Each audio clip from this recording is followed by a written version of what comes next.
ની જય। પ્રમુખ સ્વામી મહારાજ શતાબ્દી મહોત્સવની જય। અક્ષરદેરી સાર્ધ શતાબ્દી મહોત્સવની જય। આજે જન્માષ્ટમીનો ઉત્સવ છે।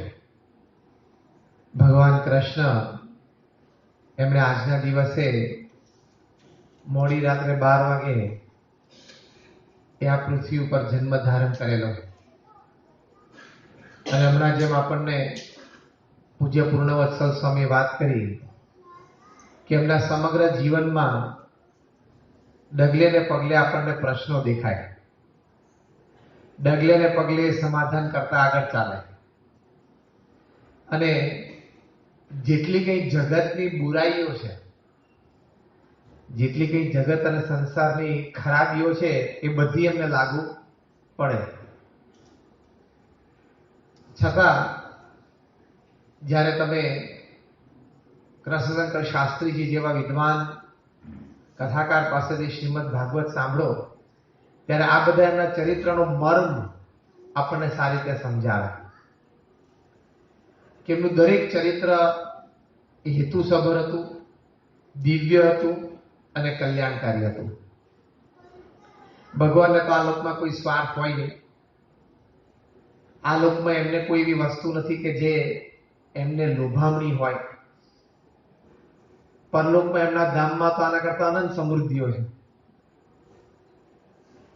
આ નાના છોકરાઓને પેલી લખોટીમાં મોહ થાય, આપણે નાના હતા ત્યારે આપણને નહીં થતો હતો, હવે અત્યારે થાય।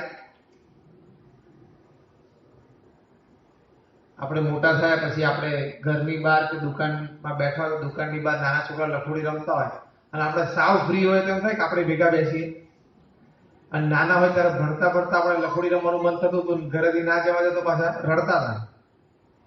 પણ આપણને એક ફિઝિકલ મેન્ટલ મેચ્યોરિટી આવી, શારીરિક અને માનસિક પીડતા આવી તો પણ આપણને એ લખોટીમાંથી મોહ ઉડી ગયો। તો પૂર્ણ આધ્યાત્મિક મેચ્યોરિટી, પૂર્ણ સ્પિરિચ્યુઅલ મેચ્યોરિટી, આધ્યાત્મિક પીડતા આવે તો જગતમાં બધું એની માટે લખોટી ધૂળ જેવું થઈ જાય। એટલે આપણને પણ એવું થાય તો ભગવાનને તો એક જ્ઞાન હોય જ। એટલે આપણને લૌકિક દ્રષ્ટિએ, કારણ કે ફૂલ એશ આરામમાં રહ્યા હોત રાજા તરીકે ભગવાન કૃષ્ણ અને રોજિંદુ રાજ ચલાવ્યું હોત તો બીજા રાજાની જેમ પૃથ્વી પર આવ્યા તને ગયા, પણ રોજ જે નવા નવા ખેલ કર્યા ને એમણે, ધેટ વોઝ ઇન્ટરેસ્ટિંગ। અને બધા જ ચરિત્રમાંથી આપણને શીખવા મળે, સમજવા મળે, જાણવા મળે, કેવી રીતે વર્તવું એ ખબર પડે। એવી દિવ્યતા હોય ભગવાન અને સંતના ચરિત્રમાં। એટલે પ્રશ્ન, જેમ છેલ્લે વાત કરી કે કૃષ્ણનો પર્યાયી શબ્દ જ હતો પ્રશ્ન, કૃષ્ણનો પર્યાયી શબ્દ શું હતો? પ્રશ્ન। All type of questions, personal ને ફેમિલી ને સોશિયલ ને બધું, પણ એની વચ્ચે એમનું મન સ્થિર રહ્યું, એ પોતે ચલાયમાન ન થાય, એમને જે નિશાન ધાર્યું તે પાડ્યું, એમને જે પોતાની ક્રિયા અને થતા કાર્યોમાં જે પરિણામ લાવવું હતું એ લાવ્યા છે।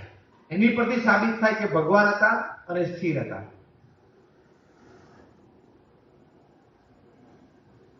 ક્યારે ઉદાસ ન થયા, ક્યારે નિરાશ ન થયા, ક્યારે ખૂણામાં બેસી ના ગયા।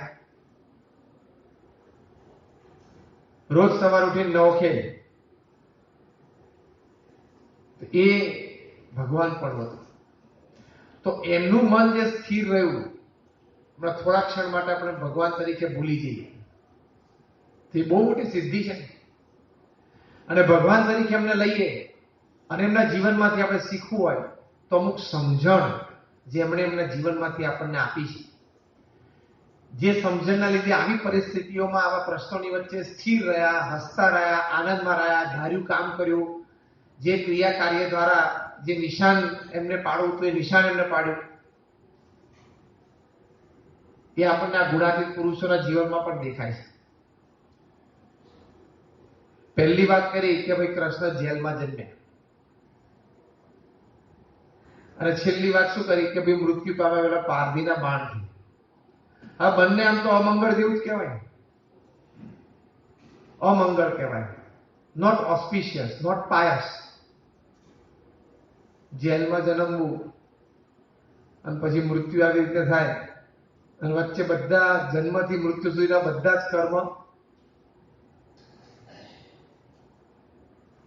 જ કર્મ લૌકિક દ્રષ્ટિએ તમે એનું એપ્રુવલ આપી જ ના શકો. એનું એપ્રુવલ રેટિંગ લૌકિક દ્રષ્ટિએ બહુ લો આવે. હા, એટલે તો બધા જૈન કોઈ માનતા જ નથી કૃષ્ણને ભગવાન. તે કૃષ્ણને તો બહુ કર્મ લાગી ગયા એવું કે. પણ અનાદિ આમે જૈન ધર્મના મતે અનાદિ ભગવાન તો કોઈ છે જ નહીં. તમે તમારી મહેનત કરીને તમારા પુરુષાર્થે ભગવાન થાવ તો થાવ એવું છે. અનાદિ ભગવાન, આ ભગવાન સ્વામિનારાયણના વચન છે વચનામૃતમાં. ભગવાન સ્વામિનારાયણ બોલ્યા કે જૈનો જે નાસ્તિક છે એ લોકો, કારણ કે અનાદિ ભગવાનને માનતા નથી એટલે નાસ્તિક છે. એમના મતે કોઈ અનાદિ ભગવાન છે જ નહીં. તારે ભગવાન કૃષ્ણ તો અનાદિ ભગવાન હતા. 5 ભેદ જીવ ઈશ્વર માયા બ્રહ્મ અને પરબ્રહ્મ, એમાં ઈશ્વર કક્ષાના ભગવાન હતા. એટલે પહેલી અગત્યની સમજણ કે જેલમાં જન્મ્યા પારધીના બાળકે મૃત્યુ પામ્યા, વચ્ચે બધા કર્મ અમંગળ જેવા દેખાય, લૌકિક દ્રષ્ટિએ એક સજ્જન ખાનદાન મનુષ્ય જેવા ન દેખાય. મહાભારતમાં તો પડે એમને કપટ કર્યું છે. He has played ટેરિફિકલી. એ તમે કૃષ્ણશંકર શાસ્ત્રીજીના મોઢેથી સાંભળો ને તો તમે આમ ખુશ થઈ જાવ. શું બધી વિદ્યાઓ અજમાવી છે. હમણાં ડોક્ટર વીરસિંહે એક પુસ્તક લખ્યું છે, બહુ સારા મેનેજમેન્ટ રિસર્ચર છે. એ થીસીસ લખીને થીસીસ માટે એમને PhD ની ડિગ્રી પણ મળી. એ થીસીસ અત્યારે હાર્વર્ડમાં ચાલે છે. થીસીસનું નામ છે management wisdom of lord Krishna. બોલો, ભગવાન કૃષ્ણનું વહીવટી શાણપણું. એમાં એમને પ્રૂવ કર્યું છે કે જે મોડર્ન ડે મેનેજમેન્ટ ગુરુઝ છે બધા, જીમ કોલિન્સ છે, સ્ટીફન કોવી છે, કેન બ્લેન્ચાર્ડ છે, એન્થની રોબિન્સ છે, રોબિન સ્મિથ છે, આ બધા જે મોડર્ન ડે મેનેજમેન્ટ ગુરુઝ કહેવાય છે ને, અત્યાર સુધીમાં આ બધા કરોડો રૂપિયા કમાણા એક્ઝિક્યુટિવ્સને ટ્રેનિંગ આપીને, મેનેજમેન્ટ ટ્રેનિંગ આપીને. એ લોકો જે થિયરીઝ ભણાવે છે ને, એ ડોક્ટર વીરસિંહે આ પુસ્તકમાં લખી છે. ડાબી બાજુના પાને આ મેનેજમેન્ટ ગુરુઝની થિયરી અને જમણી બાજુના પાને એ થિયરી કુરુક્ષેત્ર ઉપર પ્રેક્ટિકલ એપ્લાય કરી હોય કૃષ્ણએ. બોલો, જબરદસ્ત પુસ્તક છે. જેટલી મોડર્ન ડે મેનેજમેન્ટ થિયરીઝ છે ને બધી ડાબી બાજુના પાને, અને જમણી બાજુના પાને એક પ્રસંગ લખે કે જો આ થિયરી અત્યારે કેન બ્લેન્ચાર્ડ શીખવાડે છે મોટા મોટા એક્ઝિક્યુટિવ્સ, એ થિયરી કુરુક્ષેત્રમાં આ પ્રસંગ ઉપર કૃષ્ણએ એપ્લાય કરેલી. કેટલું રંગીન ને સંગીન જીવન કહેવાય. એટલે પહેલી અગત્યની સમજણ આ બધું થયું અગેન કે ભાઈ એ જન્મ્યા જેલમાં કે પારધીના બાણે મળ્યા અને વચ્ચે બધા કર્મ આપણને અમંગળ જેવા લાગે, અથવા તો કપટ લાગે, છળ કપટ લાગે, અસત્ય લાગે, જુઠ્ઠું બોલ્યા. તમે કૃષ્ણશંકર શાસ્ત્રી ગણાવતા હતા કે આટલી વખત જુઠ્ઠું બોલ્યા. It's a long list.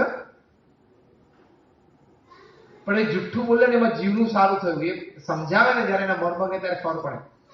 તો આ બધાની વચ્ચે કઈ સમજણથી ભગવાન કૃષ્ણ સ્થિર રહેલા. આપણે કેમ એ દ્રષ્ટિકોણથી જોઈએ છે કે આપણે આવા પ્રશ્નોની વચ્ચે સ્થિર રહેવું હોય તો કઈ સમજણ રાખવાની, એની માટે આ બધી વાત છે.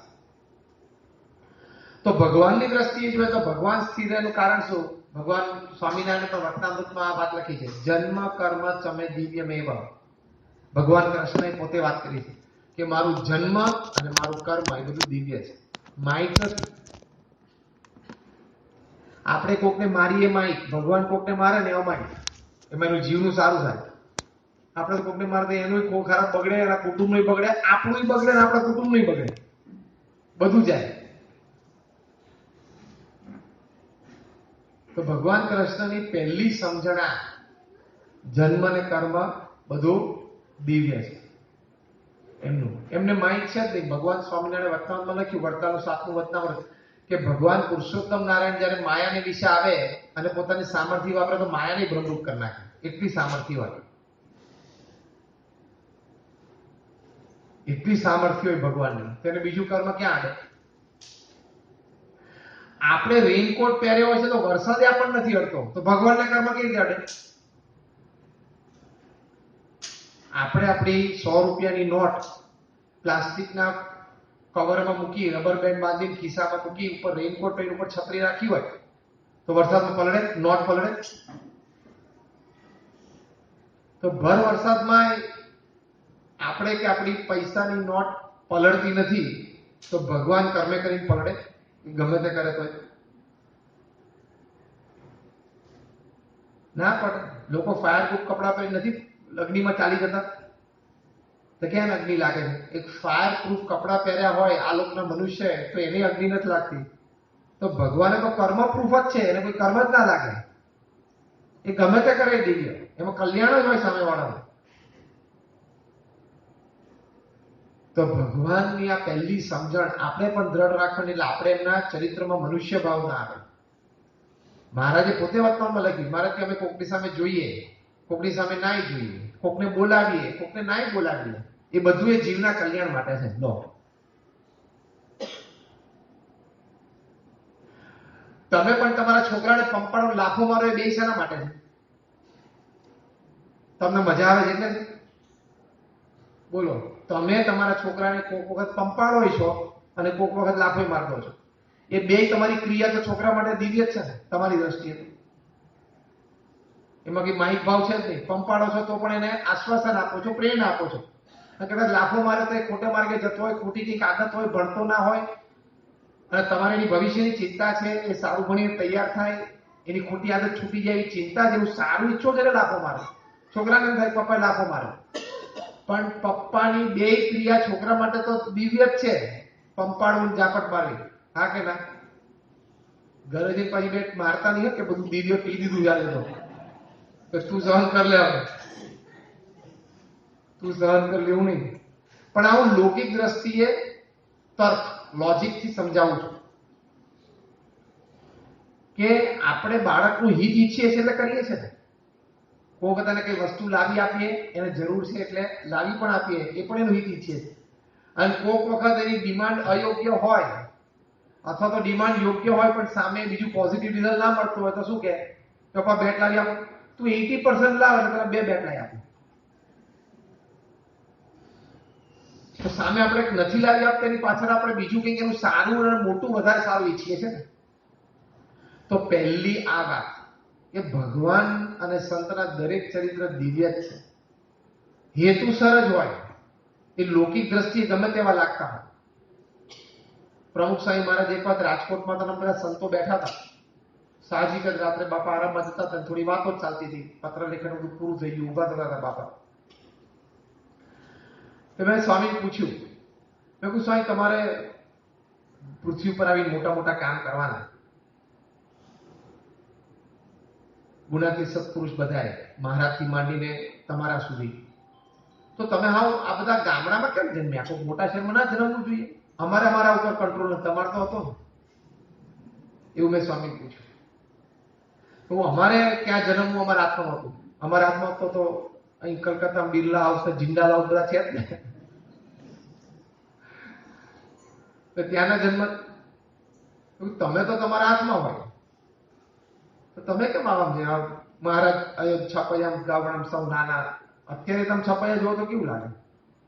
ગુણાદેવ સાહેબ ભાદરા, ભગતજી મહારાજ મહુવામાં, શાસ્ત્રી મહારાજ મેળામાં, યોગીજી મહારાજ ધારીમાં, પ્રમુખ સાહેબ 64માં.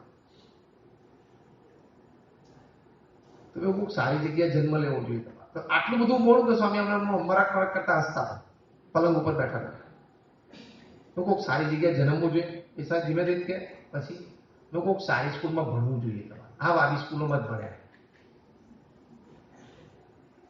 કે પછી મેં કોઈ ઇંગ્લિશ મીડિયમ સ્કૂલમાં ભણ્યા હોય, કોન્વેન્ટ સ્કૂલમાં ભણ્યા હોય તો શું તમે દેશ પરદેશમાં અંગ્રેજી બોલો તો પ્રભાવ પડે. મુખ્ય ગુરુ તરીકે આસને બેસીને બોલે ને એનો પ્રભાવ પડે ને. બાકી બીજા 72 જણા બોલતા હોય એનું ઠીક છે, પણ એ બોલે એટલું ફેર પડે. તો સ્વામી ખરા હસ્યા, એકદમ ભાવમાં આવીને કે શૂન્યમાંથી સર્જન કરવાનું હોય ને.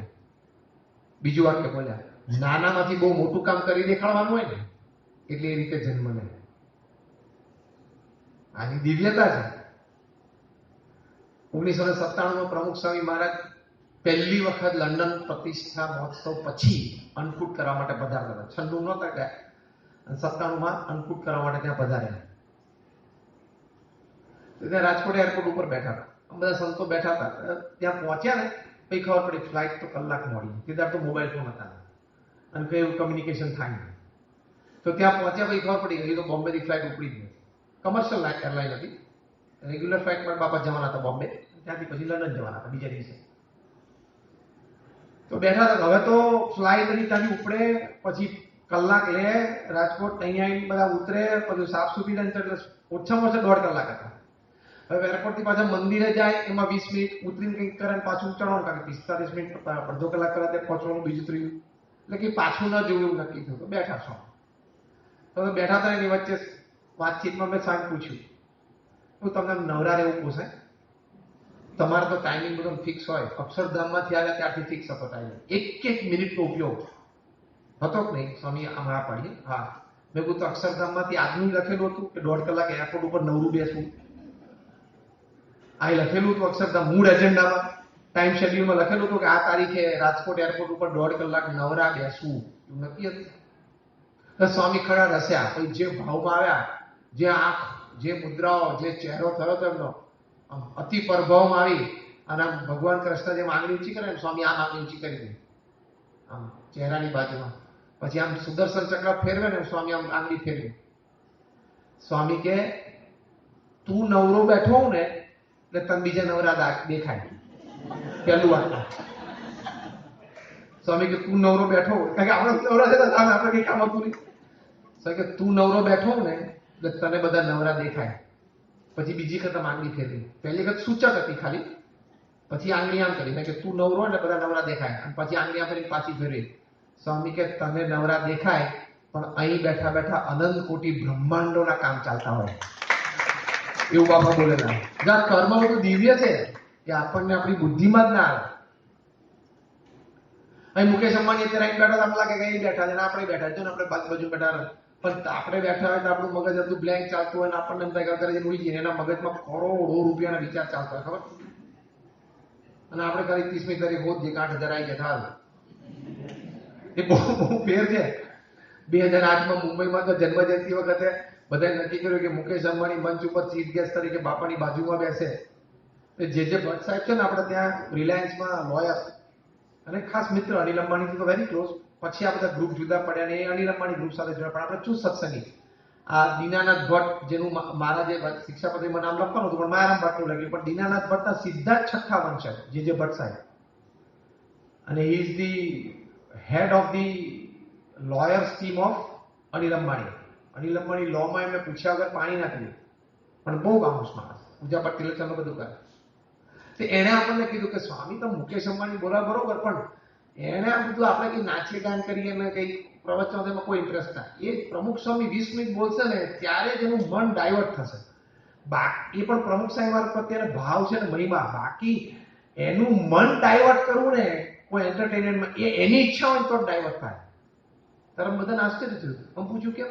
કે સ્વામી એના મગજમાં અબજો રૂપિયાના વિચાર ચાલતા હોય, એનો ફ્લો જ એટલો બધો હોય ને, એ તમારા 10 છોકરાઓ નૃત્ય નાટિકા ચાલુ કરે એનું મન ખેંચાય જ નહીં. જે કેનો અટ્રેક્ટ હિઝ માઇન્ડ. એ પ્રમુખ સ્વામી બોલે ને ત્યારે કદાચ મહિમાથી ભાવથી એની સામે જઈને વાત થશે, બાકી બ્લેન્ક જ જશે બધું. જન્મ કર્મ દિવ્ય થયું, આપણી જેવા લાગે ને બેઠા હોય, પણ આપણા જેવા નથી. મુકેશ અંબાણી આપણા જેવા નથી. આપણી જોડે બેઠા બાજુ બેઠા ને તો આપણે બેઠા હોય ગમે તેમ બેઠા હોય, એ બેઠા મગજમાં કેટલું ચાલતું હોય. સવારે આપણે ઓફિસમાં બેસીએ, ઓફિસમાં બેસી બે અરખા લાગે ફોટો પાડીએ તો કે હું ઓફિસમાં બેઠો હતો, મુકેશ અંબાણી ઓફિસમાં ચેર પર બેઠા હતા, પણ આપણે બેઠા હોય ટેન્શનમાં કે દેવું કેવી રીતે પૂરું કરવું, અને એ બેઠા હોય પાવરમાં કે પેલી 500 કરોડની માઇન આફ્રિકામાં લેવી છે, પેલી 1000 કરોડનું ઇન્વેસ્ટમેન્ટ ઇન્ડોનેશિયામાં કરવું છે, એવા વિચારો ચાલતા હોય. ખબર ને? બેઠેલા તો બે દેખાય ને, પણ બેમાં કેટલો ફેર છે? એમ આપણે પ્રમુખ સાહેબ મોહન સાહેબ તો બેઠેલા દેખાય, પણ આપણે બેઠા એમાં બેઠા બહુ ફેર. તું દિવ્ય. નડિયાદમાં એક વખત પ્રમુખ સ્વામી મારા સભા બેઠા તો 80ના દાયકાની વાત. સભા બધા વાતો કરે, કારણ કે સત્સંગી બહુ ઓછા. 80ના દાયકામાં નડિયાદમાં 5-15 સત્સંગીઓ હોય, બાકી તો ગુણભાઈ ભેગા થયા ભાવથી કે ભાઈ પ્રમુખ સ્વામી એમ છે, થોડા સગાવાળાને બોલેલા આવ્યા, એમ તો બેઠા હતા 200-250 માણસ, થોડી વાતો કર્યા કરે, અવાજ છે સ્ટેજ સુધી આવે. અને સ્વામીની કથા ચાલુ તો વળી ત્યાં દૂરથી જનમંગલ સ્વામી આમ સ્ટેજ ઈશારો કરે, બધા સાંભળો, આમાં બોલી તો નથી કરવાનું, દૂરથી આમ ઈશારા કરે, સાંભળો સાંભળો, પ્રભુ સાહેબ બોલે. સ્વામી આ જોઈને પેલું જોયું, એ સ્વામી તો ભાવમાં આવી ગયા. સ્વામી કે તમે બધા સભામાં બેઠા છો અને હું સભામાં બેઠો છું, પણ તમારા મારામાં બહુ ફેર છે, એવું બાપા સાહજિક બોલી ગયેલા નડિયાદમાં.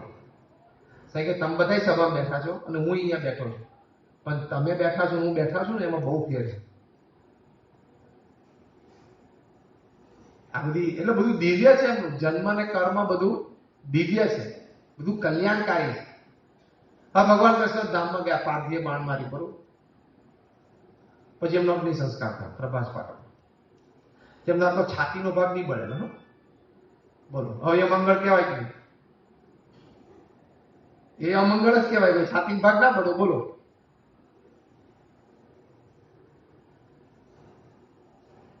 કોઈ પણ માણસનું આવું ના થાય કોઈ દિવસ. તમે જો કોઈ દાડો કોઈનું સ્મશાનમાં તો છાતી ભાગ રહી ગયો, હાથનો ભાગ રહી ગયો, બળી જ જાય બધું. પ્રમુખ સ્વામી મહારાજ ધામમાં ગયા અને 3-3.5 દિવસ સુધી આપણે એમના દિવ્ય દેહને દર્શન માટે રાખેલો. તે મોટા મોટી ચિંતા તો એ જ હતી બધાને કે જ્યારે ત્યાંથી એમનો દિવ્ય દેહ સ્નાન કરવા માટે પંચામૃતના સ્નાન કરવા માટે લઈ ગયું ત્યારે હાથ પગ ને આંગળી બધું વળશે નહીં કે આમ નામ સ્ટીફ, બોડી તો સ્ટીફ જ થઈ જાય ને. અને એનાથી મોટું ટેન્શન તો હતું કે ચિત્તા પર જયારે પ્રમુખ સ્વામી મહારાજ દેહને સુવડાવશું ત્યારે ફ્લેટ રહેશે કે નહીં. મેડિકલ સાયન્સ પ્રમાણે 1 સ્ક્વેર ઇંચ માણસ ધામમાં જાય ને પછી 2-4-5 કલાક થઈ જાય ને પછી એની આ એક સ્ક્વેર ઇંચ એટલે ગણો ને આંગળીનું એક ટેરવું જેવું એટલું, એટલાને તમારે આમ હોય ને આમ કરવું હોય ને તો 5 કિલોનું વજન જોઈએ, 5 kg 1 સ્ક્વેર ઇંચમાં. તો ટેન્શન બધા નહીં છે. તો પ્રમુખ સ્વામી મહારાજને એમના દિવ્ય દેહને ચિત્તા પર સુવાડશું ત્યારે સ્ટ્રેટ રહેશે કે નહીં, કારણ કે આમને બેઠા જ છે 3.5 દાડાથી. તો જયારે પંચામૃત સ્નાન માટે લઈ જવાના હતા એનો ટાઈમ થયો 17મી તારીખે સવારે વહેલા 7 વાગે. ત્યારે સેવક સંતો અંદર ગયા, નારાયણ સ્વામી બાપાની આંગળી આમ પકડી, આમ ડોક્ટર અંદર હતા અને આમ વાળી આમ સહેજ આમ કર્યું ને તો આપણી જેમ જીવતા માણસની આંગળી આમ સાજી પડી જાય, નાના બાળક હોય એની આંગળી તો પકડીને આમ બાળક આમ સાજી પડી, આપણી પણ વળી જાય એમ બાપાની આંગળી વળી ગઈ. બધાને આશ્ચર્ય. પછી તો કાંડાથી વાળી તો માણસ એમ ઇઝીલી વળે આમ. પછી આ હાથ વાળ્યો, પછી ઊંચો કર્યો, ભલે કાં તો એકદમ નોર્મલ. આ દિવ્યતા. મેડિકલ સાયન્સ પ્રમાણે શક્ય નથી. તમે પૂછજો ને જે ડોક્ટરે કર્યું ને એને LA માં પ્રવચન કર્યું, સોશિયલ મીડિયા પર વાયરલ થયેલું એનું પ્રવચન તમે સાંભળ્યો હતો. 25-30 મિનિટનું પ્રવચન કર્યું લોસ એન્જલસમાં. ડોક્ટરનું નામ તો ભૂલી ગયો, જેને એ સ્પેશિયાલિસ્ટ આની માટેના જ છે. એણે આ વાત કરી કે 1 સ્ક્વેર ઇંચ જગ્યા તમારે સીધી કરવી હોય ને આંગળી of a dead person of his body after 5-7 hours, it requires 5 kg of weight on every square inch. અને સ્વામીને ત્યાં અગ્નિ સંસ્કાર માટે ચિત્તા ઉપર બાપાના દિવ્ય દેહને સુવાડ્યો તો આમ આપણે જેમ નાના બાળકને પ્રેમથી સુવાડીએ ને આમ સીધું સુઈ જાય રીતે સુઈ જાય. બહુ મોટું આશ્ચર્ય છે મેડિકલ સાયન્સ માટે. એમાંથી બધા ટીમ ઓફ ડોક્ટરને બધા સત્સંગ થઈ ગયો. તે ભગવાન કૃષ્ણનો છાતીનો ભાગ બળ્યો નહીં તો શું થયું? તેથી દરિયામાં પધરાવી દીધું કે ફરતું ફરતું ક્યાં આવ્યું? અહીં જગન્નાથજી એક છે. જગન્નાથજીનો આટલો મહિમા છે, રોજ 5 લાખ માણસ દર્શને આવે છે. એમના અસ્થિ તરતા તરતા અહીં આવેલા અને અહીંયા આકાશવાણી થયેલી. મૂર્તિ કઈ પધરાવી કે જગન્નાથજીમાં આટલું મોટું મંદિર મૂર્તિ કઈ પધરાવી કે રાજાને સ્વપ્નમાં આકાશવાણી થયેલી કે અહીંયા દરિયાઈ માર્ગે એક અસ્થિ આવી રહ્યા છે ભગવાનના, એ પધરાવજો અને એ ભગવાનની મૂર્તિ પધરાવજો. ધામમાં ગયા પછી આવું મોટું તીર્થ થઈ ગયું. બોલો, મૃત્યુ દિવ્ય થયું જ નહીં. 5 લાખ માણસ રોજ આવે અને કોઈ કેઓસ નહીં, કોઈ ઝઘડો નહીં, કોઈ લૂંટફાટ નહીં. ઝઘડું તંત્ર છે, કોર્પોરેટને શરમાવે એવું તંત્ર છે જગન્નાથપુરી. રોજ 4-5 લાખ માણસને પ્રસાદ આપવો એટલે તમારે પ્રસાદ વધે નહીં, ખૂટે નહીં. બધા બહુ આશ્ચર્ય છે. જગન્નાથજીની તમે વેબસાઇટ ઉપર જોજો, એની વેબસાઇટ ઉપર 13 આશ્ચર્ય લખેલા છે. 13 તમને ત્યાં દેખાય. એમની મુખ્ય ધજા અને મુખ્ય શિખરનો પડછાયો કોઈ નથી જોયો. અને બધી ધજાઓ પવન દિશા તરફ ફરકે, મેઇન ધજા પવનની સામે ફરકે. તમે જોજો, એ દિવ્યતા હોય નહીં. આ જોયું, અમે તો નજરે જોયું, આપણું બરોબર માર્ક કર્યું. તો ભગવાન ધામમાં જાય ને તેમનું ધામમાં જવાની રીત લૌકિક દેખાય આપણને, પણ એ પ્રસંગ અલૌકિક હોય. સ્વામી બાપા ધામમાં જવાનો સંકલ્પ કર્યો. સ્વામી બાપા નારાયણ સાહેબ બોલાવીને કહ્યું, કારણ કે હવે મારો દેહ રહેવું લાગતું નથી. તૈયારી કરો, લાખો માણસ આવશે. લે એટલે બોલાતું નહોતું અત્યાર સુધી, હાથે ઊંચો નતો, આ બધું વિચાર ક્યાંથી આવે? લાખો માણસો આવશે, તૈયારી કરો, બધું દિવ્ય. પછી આવા પુરુષોને મૂંઝવણ હોય, આવા પ્રશ્નો હોય. કોઈ કૃષ્ણના જીવનમાં જેટલા પ્રશ્નો હોય એટલા પ્રમુખ સ્વામી જીવનમાં આયા છે. એક એક્સેપ્શન ખાલી મોટું યુદ્ધ મહાભારતનું, એવું લોક આ યુદ્ધમાં કેવું થાય નહીં. સાધુ રૂપિયા હતા એટલે વડતાલના 10મા પત્તા મુક્ત પ્રમાણે ઘણી બધી નિયમનમાં સંયમમાં રહે, યુદ્ધ કરે નહીં, શસ્ત્ર હાથમાં લે નહીં. બાકી બધા કેટલા પ્રશ્ન હતો. ભગવાન કૃષ્ણને જેટલા ઇન્ટરનલ પ્રશ્ન એટલા પ્રમુખ સ્વામી સંસ્થામાં વહીવટમાં એવા પ્રશ્નો જોયા જ છે. લોક તરફથી જોયા છે, લોક તરફથી ગાળો સહન કરી છે, અપમાને સહન કર્યા છે, સરકાર તરફથી કર્યું જોયું છે. તો એમને જેમ ભગવાન કૃષ્ણનું મન અચ્યુત કહેવાય, એટલે કે ચલાયમાન નહીં, સ્થિર, એવું પ્રમુખ સ્વામીનું આપણને જોવા મળે. 1977માં પ્રમુખ સ્વામી મહારાજે અમેરિકામાં બધી પધરામણીઓ કરી તો સ્વામીએ લખ્યું, દીવો ત્યાં દાતર નહીં, કોઈ સદગુરુનું ફરી કથા વિચાર ગોઠવું નહીં. પણ છેલ્લી શું નથી સ્વામી કે દેશ પરદેશમાં બધે ફરીએ છે પણ મન તો મહારાજની મૂર્તિમાં રાખીએ છીએ. એમાં ક્યાં મન આગુ પાછું થાય? આપણે વાત કરતા હતા જગન્નાથજીની મૂર્તિ, જગન્નાથજીમાં એમનો દેહ બળ્યો નહીં બરોબર, કૃષ્ણનો છાતીમાં ભાગ રહી ગયો, તે બધું આવી ત્યાં ત્યાં અસ્થિ પધરાય, ત્યાં જગન્નાથજીની મૂર્તિ પધરાય, દિવ્ય થયું.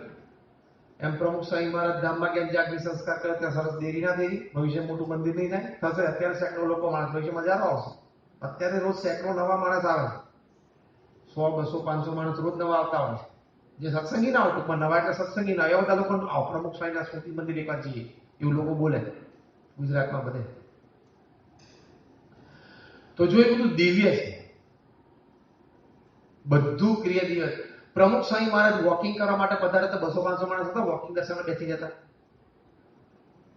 તે ચાલવાનું બધું દિવ્ય, ચાલને બધું જે કોઠારી બાપા કીર્તન લખ્યું છે ને બધું દિવ્ય, બરોબર છે. ચાલવાનું બધું દિવ્ય. કોઈ દાડો કોઈ જોયું વોકિંગના દર્શન એવો શબ્દ આપણા સંપ્રદાય સિવાય ક્યાંય છે?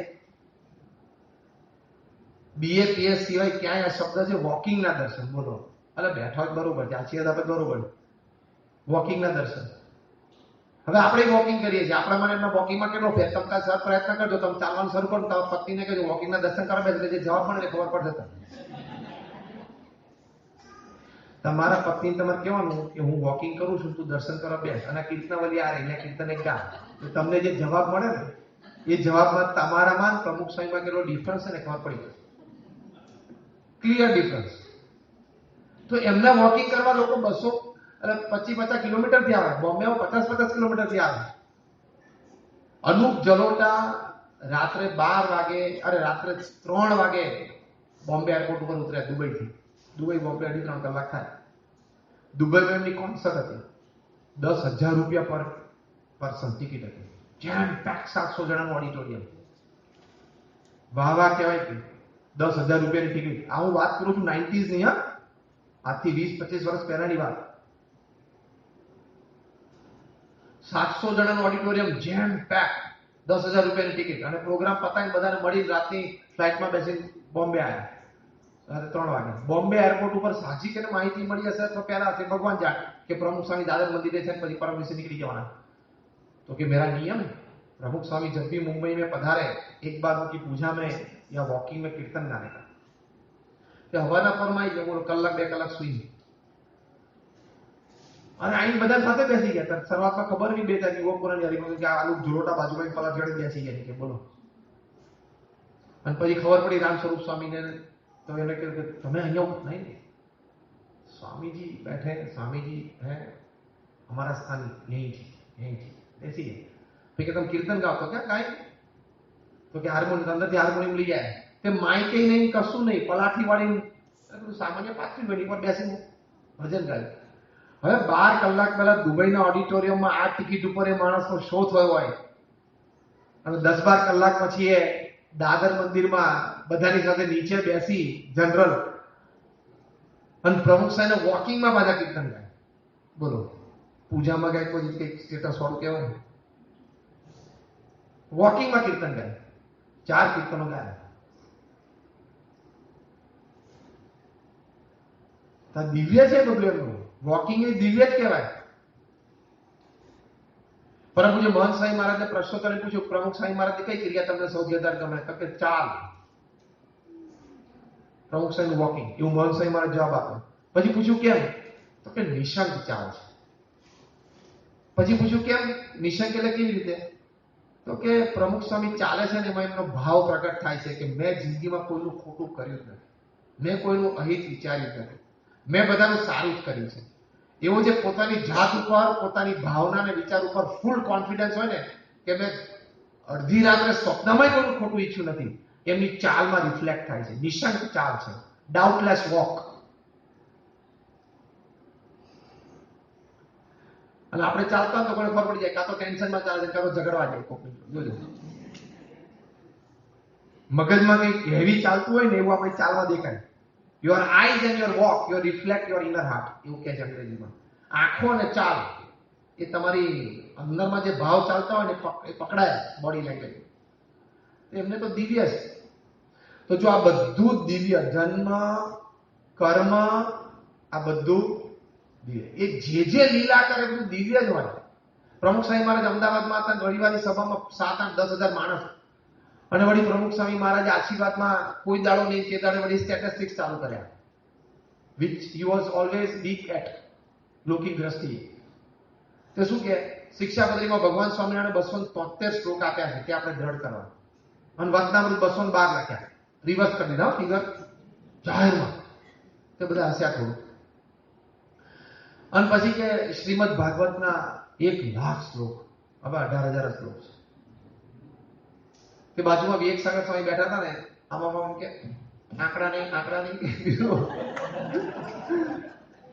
એટલે હસતા હતા કે બાબાને સંભળાય રીતે નહીં, પણ મનમાં બધા કે તમારે આશીર્વાદ આપવાના, ડોન્ટ ગો ઇન્ટુ ફિગર્સ.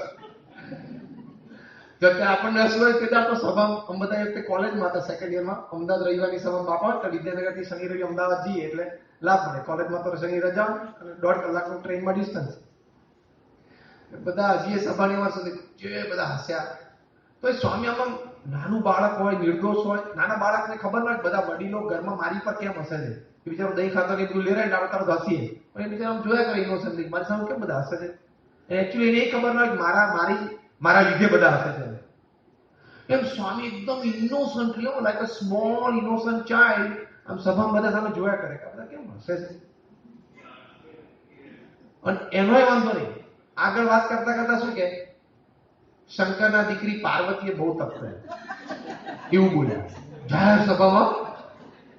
શંકરના દીકરી પાર્વતી, હવે પાર્વતી તો શંકરના ધર્મપત્ની કે શંકરની દીકરી પાર્વતી. અને પછી તો જે ક્રાઉડ કંટ્રોલ મારે, 8-10,000 માણસ જે હશે સ્વામીએ ખગાડ હશે.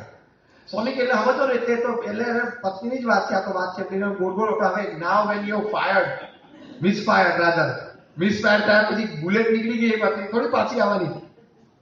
સભાપતિ વ્યક્તિગત દર્શન પત્યા, પછી બાપા ઉતારે ગયા, લઘુ પાણી કરવા ગયા, જમવા માટે આશ્રય કરવા, બધા સંતો ભોજન દર્શન માટે બેસી ગયા.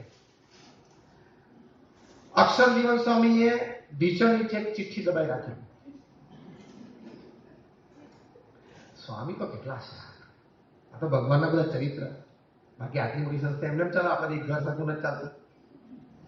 આટલી મોટી સંસ્થા એમને ચલાવી, વિકાસ કરે તો કેટલા સારું. સ્વામી એકવાર બાથરૂમ માંથી બહાર નીકળ્યા, રૂમમાં અંદર એન્ટર થતા હતા ને, બધા સંતો બેઠા હતા ભોજન દર્શન માટે. સ્વામી એક જ વાર ચીઠી સામે જોયું, સ્વામી હસવા માંડ્યા.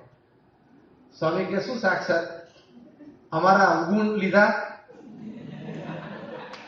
હસતા હસતા બોલતા, he was in a light mood. લક્ષણ સ્વામી હસતા હસતા કે હા, તમે આજે જે એટલી ભૂલો જાહેરમાં કરી છે ને એ લખી છે. સ્વામી હસતા હસતા બેસતા કારણ કે જોગી મહારાજ તો આપણને ના પડતા હતા કોઈની ભૂલો લખવાની નહીં. એટલે આપણે પછી બેઠા, પછી સ્વામી આમ શ્રીમદ સદગુરુ બોલે કે સ્વામી સામેથી કે હરે સાક્ષાત બોલો, લિસ્ટ હવે બનાવ્યું જ છે એ ખોલો. અક્ષર જીવન સ્વામી ખોલ્યું. સ્વામી જો પહેલા તો આ શિક્ષાપત્રીના 212 શ્લોકો 273 બોલી ગયા સ્વામી એમ કે આખું લિસ્ટ ગણાય. પણ કે સ્વામી ક્લાઇમેક્સ તો એ આવી ગયું, તમે એમ બોલ્યા કે શંકરની દીકરી પાર્વતી. કે તો શું થયું કરું કે આખી સભા હસતી હતી. તો વિવેક સાહેબ બાજુ પર વિવેક સાહેબ કે તમને ખ્યાલ નતો આવતો બધા હસે એમ હશે, તમને ખબર નથી પડતી. એવું સ્વામી કહ્યું. ત્યાં અક્ષર જીવન સાહેબ વચ્ચે બોલ્યા કે સ્વામી પણ મજા બહુ આવી, સ્મૃતિ બહુ થઈ ગઈ, આનંદ બહુ થઈ ગયો. સ્વામી એકદમ સિરિયસ નોટ ઉપર આવી ગયા, એકદમ સિરિયસ ફેસ કરી દીધું. સ્વામી કે શું બોલ્યા? તો કે બાપા આનંદ બહુ આવ્યો, સ્મૃતિ રહી ગઈ. સ્વામી કે બસ આ સ્મૃતિ રાખજો, અંત સમય તમને યાદ આવશે કે અમે એમ બોલ્યા હતા કે શિવજીની દીકરી પાર્વતી, તો પણ ભગવાન તમને અક્ષરધામમાં લઈ જશે, આ સ્મૃતિ રાખજો. આ દિવ્ય એ ભૂલ પૂરું કરી દીધી. એટલે કે બધું દિવ્ય. તો સ્વામી શું બોલ્યા કે અંત સમયે તમને આ બધી સ્મૃતિ આવશે કે અમે આવી રીતે સભામાં બેઠા હતા, આવી ભૂલો અમે કરી હતી, એ પણ તમને યાદ આવશે. તો પણ પ્રથમનું ત્રીજું વચનામૃત લાગુ પડી જશે કે લીલા ચરિત્ર સંભાળી રાખ્યા અને અંત સમયે એ જીવ બહુ મોટી પદવીને પામે. બહુ મોટી પદવી એટલે શું? અક્ષરધામ. એનાથી ક્યાં કોઈ મોટી પદવી છે? એટલે આ બધું એમનું દિવ્ય છે. જન્મ, કર્મ માત્ર અને ધામમાં જવાની રીત બધું જ દિવ્ય. એ માઇક છે જ નહીં, લૌકિક છે જ. બીજી શું વાત થઈ કે ભાઈ ભગવાન કૃષ્ણ આખી જિંદગી મનામણા માંગ્યા નહીં, લોકોને મને આને સમજાવે, આને સમજાવે. પૂજ્ય વિવેક સાગર સ્વામી મુંબઈમાં બાપાને કહ્યું, સ્વામી હું તમારી જોડે 40 વર્ષ રહ્યો તો મેં જોયું કે તમારા જીવનનો 80% સમય લોકોને સમજાવવામાં, મનાવવામાં જ ગયો. જો બધા સમજીને જેમ તમે સત્સંગમાં વાત કરો છો, એવો ઉપદેશ આપો છો, એવું બધા હરિભક્તો સંતો જો સરખું સમજી ગયા હોત ને, તો તમે આના કરતા કેટલું બધું મોટું કામ કરી શક્યા હોત. તમારો 80% જીવનનો સમય લોકોને સમજાવવામાં, મનાવવામાં અને અંદર સંતો કે હરિભક્તો કોઈને પણ ઝઘડો થયો હોય, અવગુણ આવ્યો હોય, એ ઠીક કરવામાં તમારો સમય ગયો. 80% સમય. સોરી, વિવેક સાગર કે 90% શબ્દ બોલેલા. એ પ્રસંગ પેલા પ્રમુખ પ્રસંગમમાં છે, પ્રસંગમ પુસ્તક જે દર વર્ષે બહાર પડે છે, એમાં છે. તો સ્વામી એકદમ ભાવમાં આવીને બોલ્યા, સ્વામી કે વિવેક સાગર, લોકની રીત પણ એમ જ છે અને અવતારોની રીત પણ એમ જ છે. 90% એમાં કાઢીએ ને ત્યારે માત્ર 10% કામ કરવા માટે મળે. બોલો. એટલે હવે તમારે ઘરમાં કંટાળી જાવ, એટલે તમે 10 વાર સમજાયો તો પણ એ 90% ટાઈમ એમાં જ કાઢવાનો તમારે. દીકરાની વહુ, એના દીકરા, પત્ની માટે પતિ, 90% કાર્યક્રમ. જો તમે ના વાત કરી, પડે ખોટું લાગી જાય, પેલા ખોટું લાગે પેલો આમ જતો રહ્યો, પેલા ખોટું પેલા કૃષ્ણ ખોટું બોલે તો પેલો આમ જતો રહ્યો, પેલા કૃષ્ણ આમ ખોટું બોલે તો પેલો આમ જતો રહ્યો. નહીં વાતો કઈ પૂર્ણવત કરો. સ્વામી એવું જ કીધું, સ્વામી કે અમારો 90% ટાઈમ તો બધાને સમજાવવામાં જ ગયો, ત્યારે 10%. પૈસાને શું બોલ્યા સ્વામી કે લૌકિક રીતે કામ કરવાની રીત પણ એ જ છે. પેલું 90% બરોબર થાય ને ત્યારે 10% આ બરોબર થાય. આ 10% બરોબર કરવા માટે 90% ટાઈમ આપવો જ પડે પેલા. આપણે એવું નહીં ઈચ્છવાનું કે સવારના પડતી આપણા ઘરમાં બધું સરસ જ રહે, ધંધામાં બધું સરસ જ રહે તો મારે ખૂબ સેવા થાય. એમને સરખું રહ્યું નથી. પ્રમુખ સ્વામી મહારાજના શબ્દો પ્રાસાદિક. સ્વામી કે પૂર્ણ પુરુષોત્તમ નારાયણ ભગવાન સ્વામિનારાયણ સાક્ષાત હતા ને તોય આ લોકમાં એમને વગર વાંકે દુખાયા. આ પ્રમુખ સ્વામી મહારાજના શબ્દો છે. વગર વાંકે ભગવાનને પણ દુખાયા. ભગવાનની ઈચ્છાથી આવે, એમાં કે આવે એટલે તો પછી આપણે તો આવે જ નહીં. ટૂંકમાં શ્રીજી મહારાજને કોઈ મોચી કહે તો આપણને કોઈ ના કહે. તો આપણે જો મન સ્થિર રાખવું તેના જેવી સમજણ રાખવાની. એ કઈ સમજણ? તો ભગવાન કૃષ્ણએ કહ્યું કે તરતી શોકમ આત્મવિદ. તમામ પ્રકારના શોક અને દુઃખ તરી જવા હોય ને તો તું માન કે તું આત્મા છું. આ મુખ્ય સમજણ. હું આ દેહ છું જ નહીં. પતિ પત્નીનો વ્યવહાર 50-60 વર્ષનો હોય, દીકરા સાથેનો વ્યવહાર 40 વર્ષનો,